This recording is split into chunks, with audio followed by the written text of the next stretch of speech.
Dave commanded an F-14 Tomcat fighter squadron and instructed the Top Gun pilots during his 20-year Navy career. And he's also the guy who made sure that Top Gun, the movie, was believable with both the flying dialogue and the flying itself. He even did some of the air scenes. This weekend you can meet Dave. He's going to be in Seattle to participate in the Museum of Flight's Need for Speed Festival. You'll see plenty of fast planes and cars on display tomorrow and Sunday, as well as there's going to be some live music out there, beer garden, giant bouncy toys for the kids. It's going to be a great place to be for Seafair Weekend. And your Museum of Flight admission gets you into all this. And Dave will be there both days at noon. Dave Baranek, welcome to 95.7 KJR. Hey, thanks for having me. And thank you for your service, too. You're welcome. That's a hard thing I've heard other people say. You know, what do you say when people say thanks for your service? But I appreciate it. Appreciate the thought, and it's nice that so many citizens are aware of that. I saw a article, and it was also on the news, I think, this week, that we're going to be running short on fighter pilots soon. Between the fact that we have been a nation at war for 12 years and there's opportunities in the private sector, they said if they're not starting to recruit, more pilots, we're going to run out in half a dozen years. It seems like it's such a prestigious job and something everybody would want to do, but is that true? Well, that's what I hear too. And in fact, the Air Force just announced a new series of bonuses to improve retention. And I was a Navy guy, but the Navy often does very same thing. And I find it hard to believe. I mean, for me, I wanted to fly jet fighters since I was, about 10 years old. Right. And I did whatever it took to get there. And I was very fortunate. On the negative side, I got to tell you, I was not a pilot. I was a Rio, like Goose in Top Gun. And so I was fortunate the F-14 came along because my eyesight went bad. So I said, all right, fine, I'll be a Rio instead of a pilot. You were an instructor for the pilots. Then I went to be an instructor at Top Gun as a Rio because when I was there, about a fourth of the instructors were Rios. What's a Rio do? Now, I remember Goose's character, Anthony Edwards, and that's the guy, the rear seat of the two-seater. Right. What is his job description? Well, it's kind of complicated, but the most important thing that the Rio does is when you're in the officers club, he loans a pilot $20. The consummate wingman. Right. Consummate Pilots wingman. are always takes her chubby buddy. running at him. Right, Yeah. there you go, yeah. No, we draw the line there. And when you're working on that movie, how well does Tom Cruise take direction from you when you're telling him, Tom, this is the way a real guy would say? I'll be candid with you. Pete, I would be more famous if I had some dirt on Tom Cruise, but when I met the guy, he was 23 years old. He was enthusiastic. He was polite. And so he asked us what to do, and we told him, and he goes, okay. I mean, he was – now, he liked flying. He liked the aviation aspect of it and stuff. But, we knew that he did that for every movie. Did all that stuff. But he was good. He was a nice guy. He was friendly. I think he enjoyed the camaraderie of the squadron, and I know he enjoyed the flying. He got 3 flights in an F-14, and that's a thrill. Right. You mentioned Goose, and everybody has a nickname out there that flies these jets. Yours was Bio. How did you come by the call sign Bio? Well, my last name Baranek rhymes with bionic.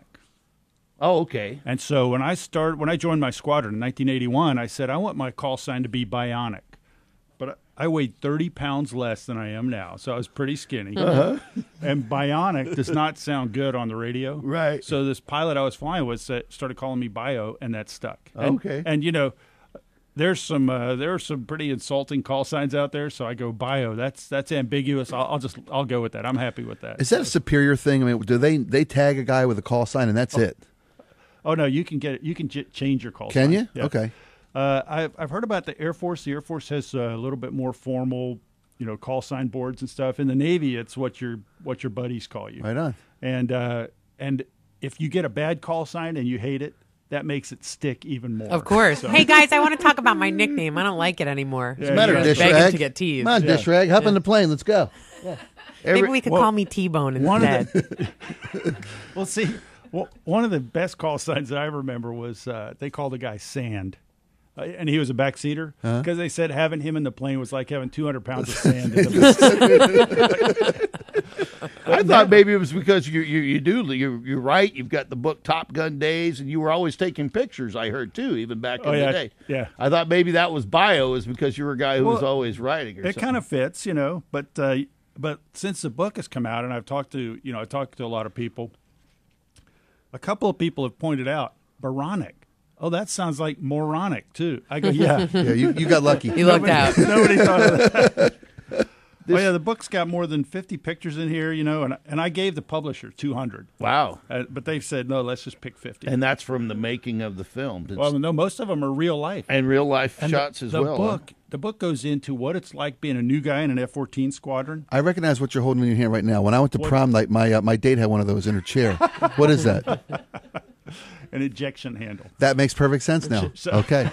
Makes perfect sense. Did she use it or did No, she just I lucked out. She stayed for the whole ride. This is one of the chapters in the book. When I was new in my F-14 squadron, we were landing on the aircraft carrier. You catch any one of the 4 cables, and it's supposed to bring you to a stop. We caught one. It slowed us down, and then it just released. And so we went off the end of the flight deck at about 50 miles an hour. Those are arresting cables, is that what they call those? Yes, okay. arresting cables. Wow, that is strong. So stuff I was sitting right there. That's the handle on my seat. Mm-hmm. So I was sitting there, and I had about 1 second to go, what do I do? And my pilot goes, eject.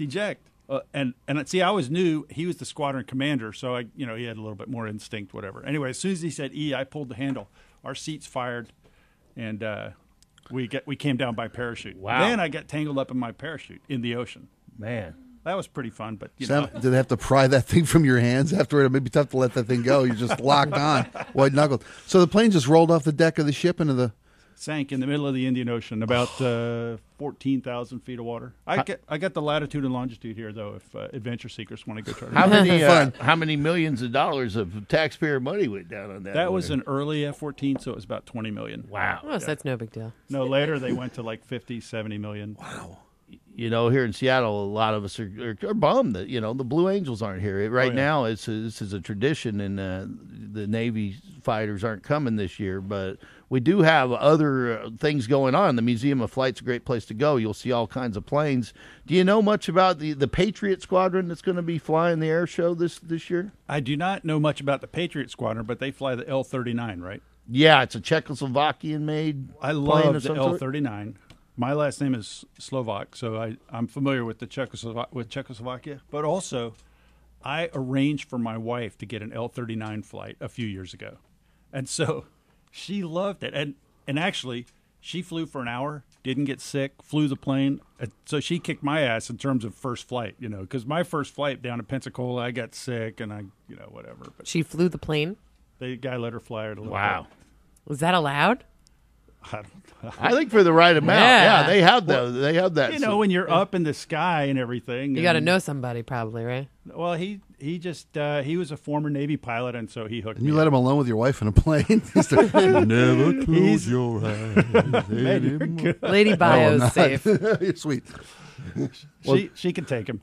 Eric in there wants to ask. Yeah, I got a question for you. I had the honor, speaking of flying planes, I flew Marchetti through a program called Air Combat USA. Oh, yeah. And they let you fly the plane once you're airborne. There you go. Yeah, but the crazy thing is you can do these maneuvers that they teach you, like yo-yos and flying in formation, and then it's air-to-air combat using lasers to try to get a hit on the other plane that you're with. Right. Dude, that's awesome. Oh, it was awesome. And so when it's time to dogfight, there are no rules. You can do whatever you want. And there's a pilot sitting next to you in case you're about to get in trouble, but you've got the plane. You can do whatever you want. So I did this big loop and then went into a yo-yo and got behind the other plane and nailed him.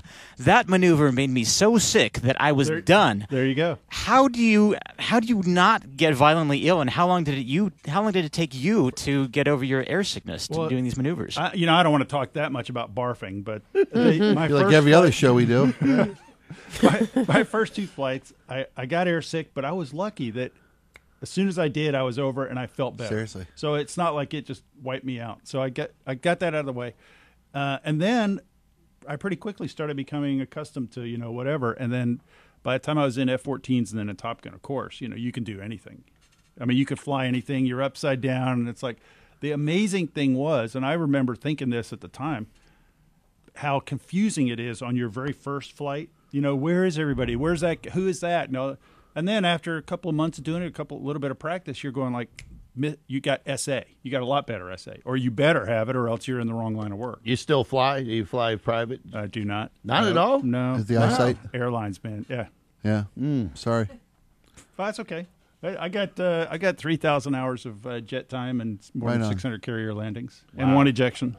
That is And my name is in the credits for the movie, so I've got. And you're still here to set with us after right. that ejection. Yes. So Here, you won. Dave Baranek, he's had a special life, and you can meet him at the Museum of Flight this weekend, Saturday and Sunday. They'll have stuff going on out there for Seafair. You can watch the flight teams take off. There'll be a great place to watch the air show. If you're not out on the water, you'll want to be at the Museum of Flight this weekend, and if you're a member, it's free, and if you're not, it's just buying admission, and everything is free. Dave, we sure appreciate you getting up and coming in, and once again, Thanks for having me. Yeah, thank you for your service, and enjoy your time here in Seattle this weekend. I will.